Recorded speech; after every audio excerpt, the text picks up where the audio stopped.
Muy buenos días, jóvenes. Nuevamente nos encontramos en un nuevo video desarrollando un nuevo tema, el cual se titula Clases sociales, construcción social de la raza y disciplinas sociales. Principalmente vamos a identificar que los conceptos principales son clases sociales, construcción, raza, disciplinas, etcétera, etcétera. ¿Ok? Entonces, en ese sentido, ya más o menos podemos ir orientándonos, deduciendo de qué trata el tema de hoy. Hasta este punto, espero que hayan leído la lectura facilitada para esta semana y que este video únicamente sea un reforzamiento para la comprensión de de dicho, de dicho texto. Por lo demás, quiero hacer referencia a las lecturas que hemos desarrollado previamente para que podamos ir desarrollando un conocimiento relacionado, es decir, no descontextualizado ni, eh, ni desvinculado de lo que hemos abordado anteriormente. Hasta ahora hemos analizado el tema de la característica científica de la ciencia social, del análisis social. Hemos identificado que existen métodos a través de los cuales podemos hablar de la realidad y en ese sentido, entonces acercarnos, aproximarnos a la misma de manera objetiva y produciendo conocimiento verdadero. ¿Ok?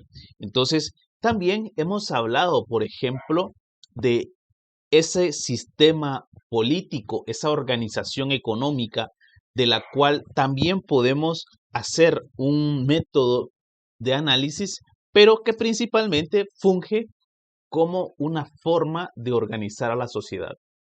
Por último, en el video anterior estuvimos hablando acerca de los modos de producción, los medios de producción, pero también cómo estos van configurando, nuevamente el término configuración, van configurando eh, la persona, el individuo, la familia, la sociedad.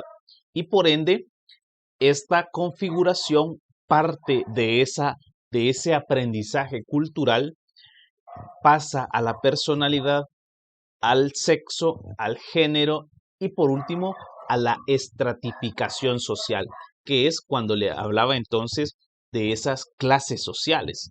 En este punto vamos a ver más específicamente de qué se trata esto de la estratificación social. ¿Por qué? ¿Por qué es tan importante para un guatemalteco, por ejemplo, hablar sobre la estratificación social? Un país, como ya lo he mencionado antes, pobre, subdesarrollado, tercermundista, un país que el 60% de su población mínimamente, si no es que el 70% después de la pandemia, de la población, 70% es pobre. Un país donde casi el 30% de su población vive en pobreza extrema, donde más del 50% de los niños sufren desnutrición crónica, donde el desempleo informal es mayor al 70%, donde las empresas informales son mayor al 70%. Es decir, en un país de informalidades, en un país donde hemos asimilado aprendizajes sociales que nos determinan y nos caracterizan como la corrupción, que ya vimos en la clase anterior, que puede llegar a ser parte de un aprendizaje social y que caracteriza a una sociedad. En este país, Guatemala, que también tenemos un sinnúmero de cualidades positivas, de gente luchadora y a la cual admiramos, respetamos. En este país, entonces, ¿por qué es importante hablar de estratificación social? ¿Cuál es el origen de la estratificación social? ¿Ok? Vamos a ver entonces en qué punto de la sociedad, en el rasgo económico, nos encontramos nosotros. ¿Ok?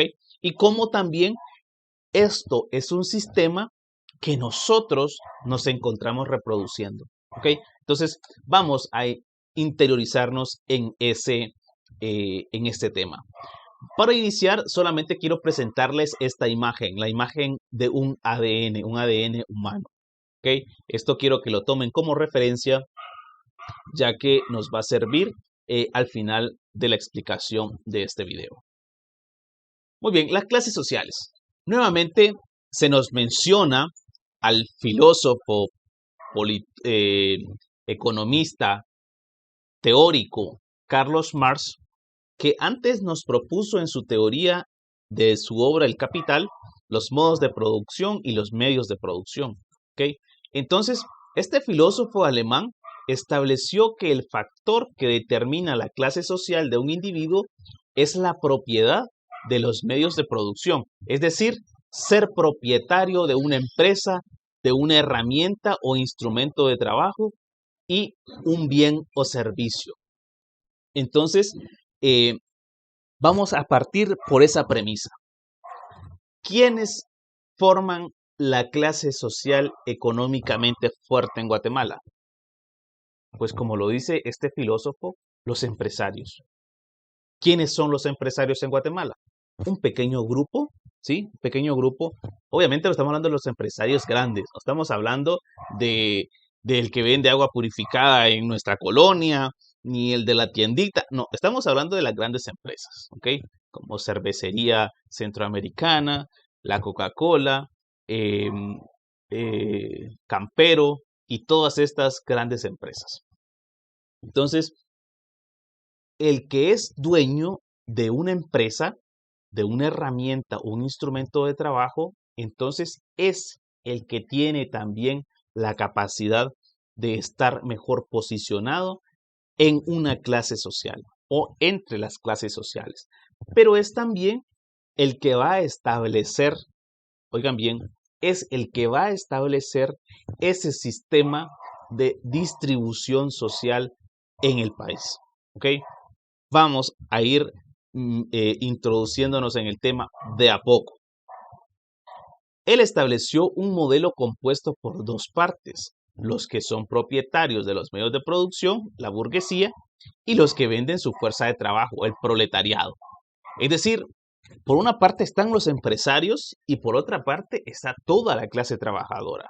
¿Okay? Entonces, en ese sentido, las clases sociales, según la teoría marxista, se dividen únicamente en tres. Aquí no se menciona la otra. Se dividen en tres: la burguesía, el proletariado y el campesinado. ¿Ok? Se dividen en tres. Entonces, las clases, el concepto de clases sociales se lo debemos a Carlos Marx. ¿Ok? Él, con su análisis economista de la sociedad, del capitalismo y cómo el capitalismo nos afecta como sociedad, trajo a colación o acuñó este concepto de clases sociales. Vamos a seguir para que podamos ir comprendiendo de manera más holística, general, es decir, este concepto o esta teoría y cómo esto se aplica en Guatemala.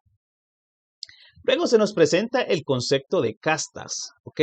¿Qué son las castas? Esto de castas, ¿a qué les suena a ustedes? Primero que nada, quiero que comprendan una cosa, ¿ok? Una cosa. Estamos analizando una serie de términos, de conceptos, que principalmente lo que hacen es categorizar, es decir, definir, ubicar, estructurar, organizar la sociedad para comprenderla de mejor manera. Sin embargo, eso lo hacemos a nivel teórico académico. Sin embargo, las clases sociales también han conceptualizado el sistema bajo el cual se organizan, bajo el cual funcionan, para que éste pueda tener un sentido, para que éste pueda ser también impuesto o efectivo. Por ejemplo, el término, por ejemplo, de proletariado. ¿Quién quiere ser proletario? quién quiere o quién dice, yo quiero ser de la clase trabajadora? Yo renuncio a ser un empresario que tiene, por ejemplo, riquezas. Yo quiero ser de los que sufren, de los pobres que no tienen nada. Yo quiero ser de los proletarios.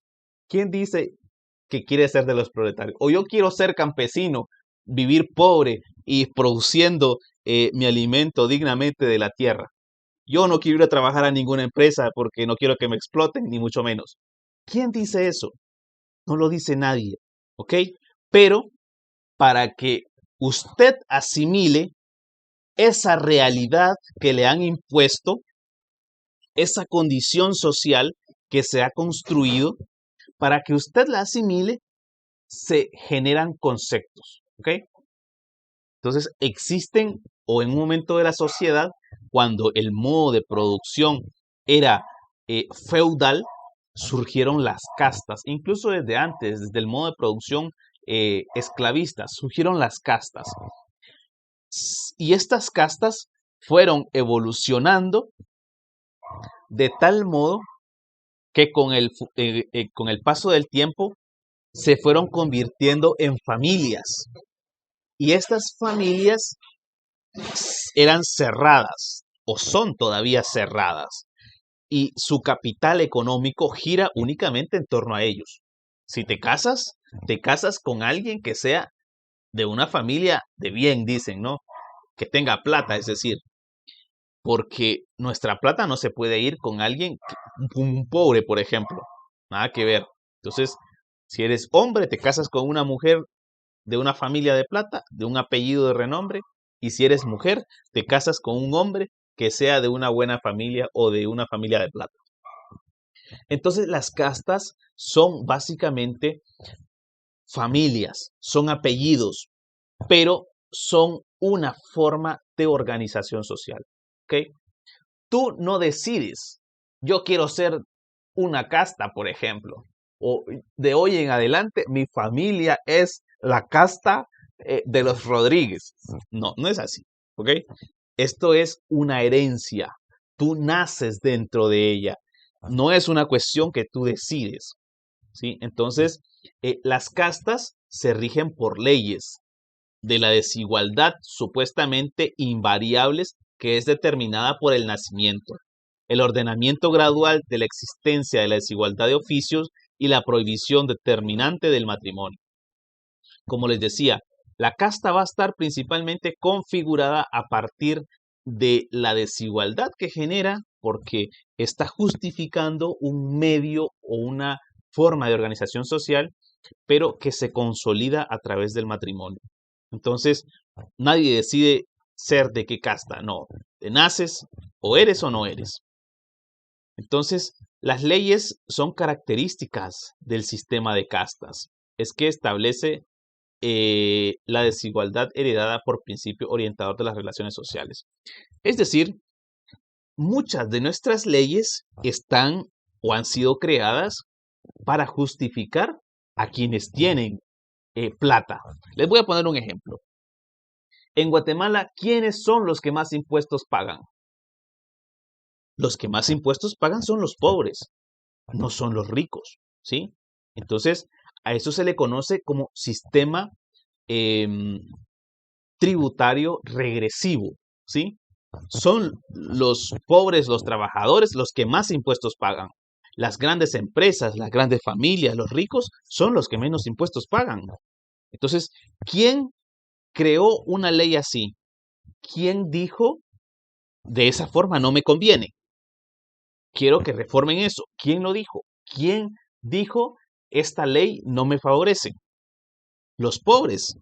Los pobres, por más que digamos eso, no nos escuchan, ¿sí? Pero el hecho de que afecte más a un grupo que a otro y que beneficie claramente a otro, no es, no es casual, no es accidental. Eso tiene una razón de ser. Y por eso las castas, de una u otra manera, siguen fungiendo, siguen existiendo en Guatemala, ¿sí? Donde tenemos principalmente 8 o 16 familias que son las que tienen todo el capital económico, toda la tierra, y el resto nos repartimos ¿qué? los despojos, únicamente los despojos. Y sobrevivimos del trabajo diario que realizamos, pero trabajo que ha sido condicionado por las condiciones que ellos mismos ponen. Porque si usted no acepta sus condiciones, despedido. ¿Sí? Entonces, es un sistema injusto, injusto totalmente. Pero ahí estamos, ¿sí? Y de esa forma nos organizamos. Ahora, ellos dicen, nos organizamos por castas. ¿Y qué va a decir uno? ¿Qué opinión tiene usted? Un pobre pelado. No tiene ninguna opinión al respecto, ¿sí? Así le tocó y así la va a aguantar, porque no tiene otra opción.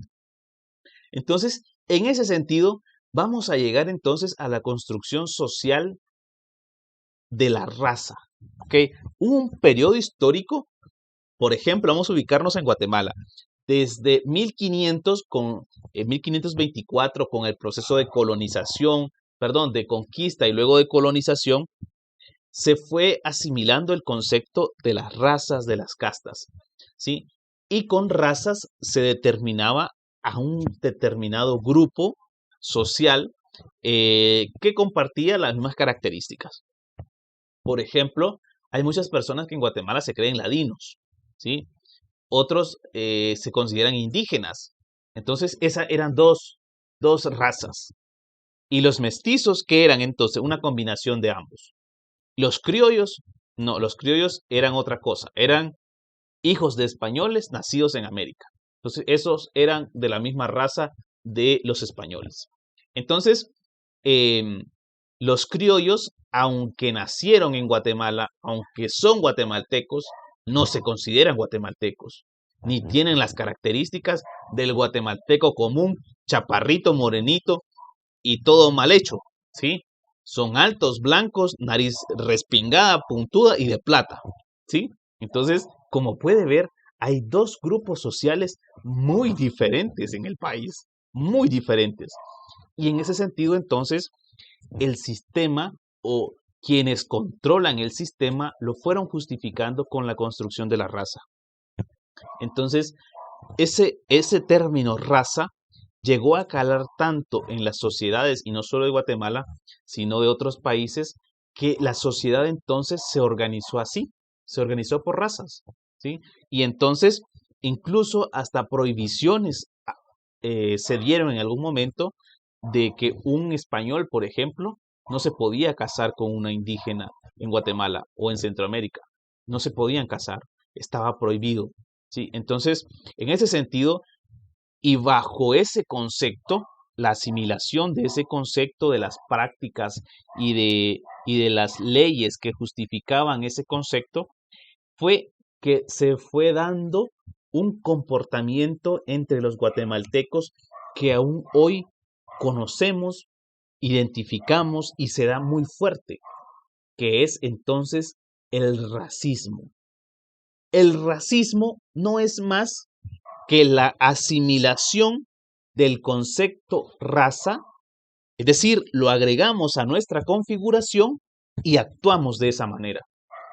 Como podemos darnos cuenta entonces, aunque el concepto raza ya no es utilizado para definir a diferentes grupos humanos sociales, aún así lo seguimos teniendo en nuestra configuración, ¿sí?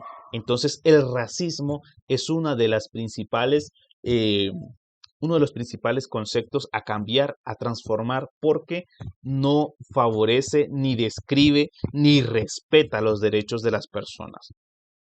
No respeta esa dignidad humana, ¿sí? Entonces, es deshumanizante. Por ello, entonces, ha sido desechado y solamente se utiliza cuando hablamos de algo tan general como la raza humana, ¿ok? La raza de los perros, por ejemplo, la raza de las vacas, ¿sí? Solo cuando hablamos de algo general. Entonces, dentro de ese concepto de razas, castas, organización social y política, dentro de esos modos de producción, dentro de esos medios de producción como la empresa, como los instrumentos, como ese sistema político que es cerrado en sí mismo, como en medio de esa diferenciación o clasificación de clases sociales, hay un grupo que resta, ¿sí? O que sobra, a los que se le llama las minorías, ¿ok? Pero, ¿quiénes son las minorías? Las minorías, paradójicamente, son las mayorías. ¿Por qué? ¿Quiénes son los que más plata tienen en el país? Unos pocos. ¿Y quiénes son los que menos tienen? Muchos. Entonces, las minorías son un segmento de la sociedad que se distingue por su cultura, su lenguaje o religión. Los factores son, en ocasiones, causa de discriminación. Como ya decía, el racismo. Entonces, ¿a quiénes podemos aplicar, por ejemplo, estas dos primeros enunciados? A los pueblos indígenas, por ejemplo, en Guatemala, a los mayas, a los chincas o a los garífonas. Siguen siendo discriminados. Ellos tienen características como la cultura, el lenguaje y la religión, ¿sí? Tienen su propia estructura, tienen su propio normativo, tienen sus propias herencia cultural, su propio lenguaje, y en ese sentido no son minoría. ¿O es que acaso los indígenas en Guatemala son el 5% de la población? No, son más del 50% de la población. En realidad no son minorías, son mayorías, ¿sí? Pero son minorías o mayorías despojadas, ¿sí? Empobrecidas. No son pobres porque sí. No es que el indígena sea pobre por ser indígena. No es que el indígena sea pobre porque no trabaja. Y no es que el indígena sea pobre porque no le gusta estudiar. No, es mentira, ¿sí? Es empobrecido. ¿Por qué? Porque le han despojado de su medio de producción. ¿Cuál? La tierra, ¿sí? Eso ocurrió o ha ocurrido durante 500 años, ¿sí? Desde la conquista, colonia, después de la independencia, durante el conflicto armado y seguimos con ello. Si no, fíjense, por ejemplo, en los conflictos que se arman en el Estorizabal, en Quiché, en Huehuetenango, en Retaluleu, ¿sí? Cuando los pueblos, las comunidades, en Baja Verapaz, por ejemplo, Alta Verapaz, en Cobán, cuando los pueblos pelean por su tierra, porque empresas extranjeras o el propio Estado les quiere quitar sus tierras, quieren explotarlas, quieren acabar con los recursos naturales. Entonces, no son pobres, son empobrecidos y han sido despojados de su medio de producción. Es decir, les han quitado esa posibilidad de desarrollarse. Entonces, en ese sentido, ni minorías ni mucho menos, ¿sí? Entonces, en ese sentido y en esa realidad, vuelvo y reitero lo que les decía en el primer video de clase, ¿sí? Si esto no es ciencia, entonces, ¿quién o qué podrá abordar los fenómenos o los diferentes fenómenos que hay en la sociedad? Las diferentes problemáticas, ¿sí? Entonces, debemos ciertamente analizarla, cada uno con su sesgo ideológico como quiera.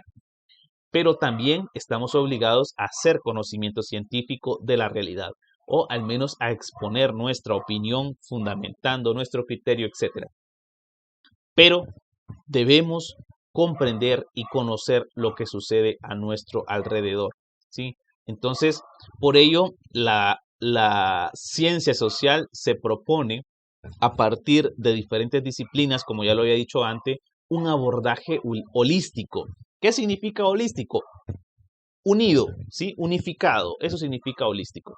Se propone ese abordaje holístico. Entonces, la unidad de cuerpo, mente, biología afectiva, espiritual, es decir, vamos a analizar en lo social lo humano, ¿sí? Lo mental, lo biológico, lo sexual, lo religioso, ¿sí?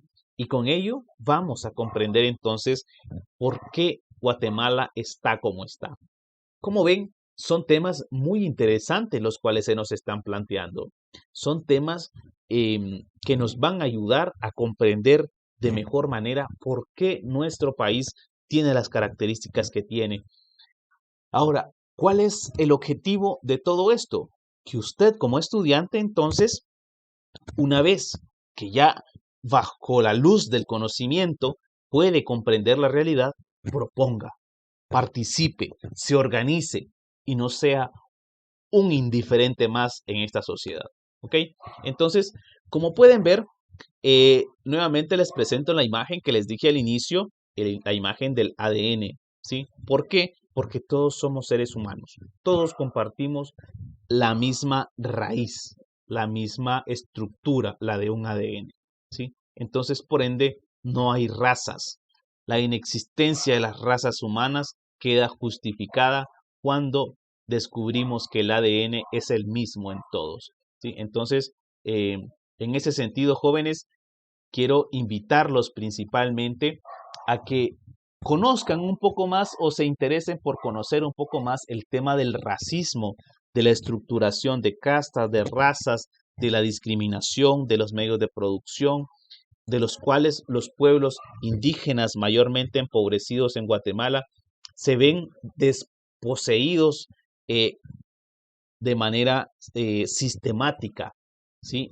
Hasta un punto en el que lleguen a quedar sin nada, ¿sí? Entonces, les dejo la hoja de trabajo con la cual pretendemos abordar temas relevantes que también se pueden relacionar con las lecturas, con el video, etcétera. Les dejo una situación problema para que ustedes analicen un caso, ¿sí? Les va a llamar mucho la atención, unas preguntas para que las puedan responder. Les oriento y les animo a revisar los periódicos diariamente. Aquí se les solicita igualmente a describir el rol que tienen dentro de cada una de las siguientes organizaciones, asimismo el que crees tendrán en el futuro. ¿Ok? Como no somos seres individuales aislados, sino que somos seres por naturaleza políticos, entonces estamos llamados a participar de estas organizaciones sociales que son fundamentales. Entonces, ¿cuál será tu rol ahora que estás informado, ahora que conoces más sobre la realidad y la historia del país? ¿Cuál será tu rol de diferencia o qué hará la diferencia en estas organizaciones sociales? ¿Sí? Igualmente ahí te lo dejo. Igualmente investigar en una fuente confiable cuáles y cuántas son las culturas de Guatemala, cuáles y cuántas son las etnias en el país y la distribución poblacional del país por cada una de estas etnias y culturas. Es decir, cuántas etnias o cuántas personas por etnia viven en cada departamento. Para este ejercicio puedes tomar como referencia los enlaces que te presento a continuación. Y por último, algunas instrucciones sobre la forma en la que debes presentar tu hoja de trabajo en plataforma y el instrumento de evaluación con el cual voy a evaluar sobre 10 puntos tu hoja de trabajo. Muy bien, jóvenes, espero les haya gustado nuevamente el tema de esta semana. Los invito a leer, los invito a profundizar, a comprender lo que están leyendo, porque eso es lo que configura nuestra sociedad, nuestra realidad. Bien, jóvenes, mucho ánimo, mucho éxito.